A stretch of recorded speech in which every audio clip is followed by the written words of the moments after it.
My reaction when I see a baby.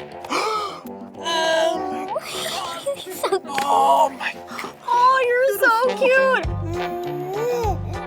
People lose it when there's a new baby around. It's like the grown-up version of hearing the ice cream truck. So why can't we take better care of them? Sadly, there's an outrageous number of newborns who don't even live to see their first birthday. Here are 5 things you didn't know about infant care in the U.S. The babies throw up all the time, Val. He hasn't even eaten in a couple of days. Did you know that? No, I didn't know that. And he slept for 14 hours last night.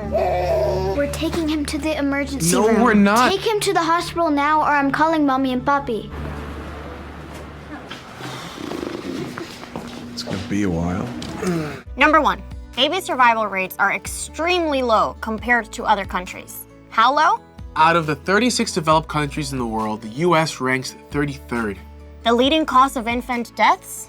Birth defects. Why?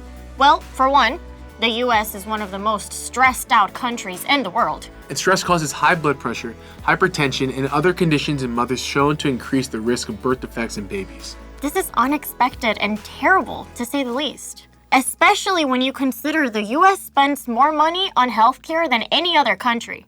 Number 2, looking at income can tell you a lot about infant survival rates.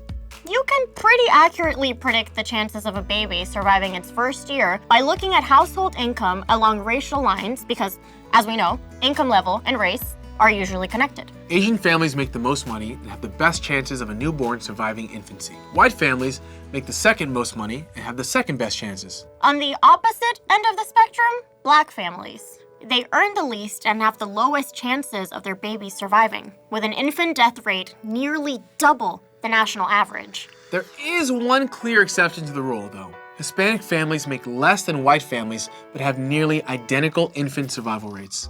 Number 3, childcare costs are out of control. Here's a little perspective. The health department says families shouldn't spend more than 7% of their income on childcare, but that's impossible in many states. And by many, I mean all 50. And when money's already tight, sometimes you have to go with the childcare option you can afford. But as the Acostas learn, that option comes with its own set of risks. It came from the daycare.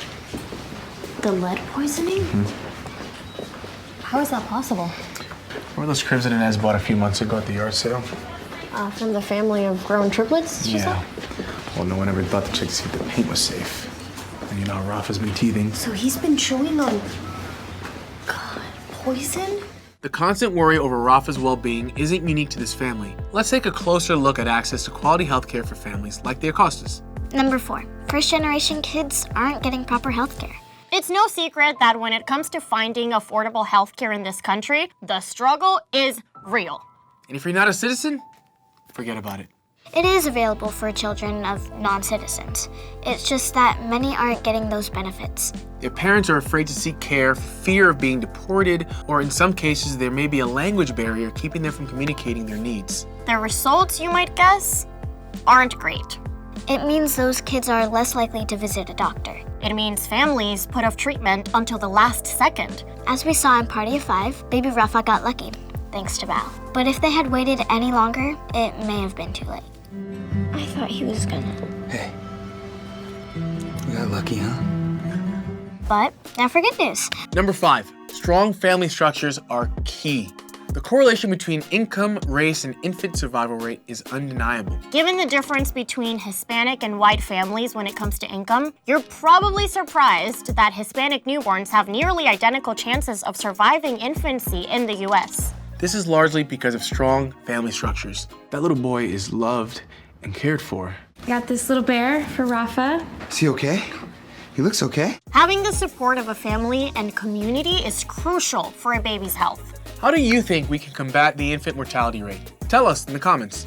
Share this video if all babies deserve a happy and healthy life, regardless of race and income.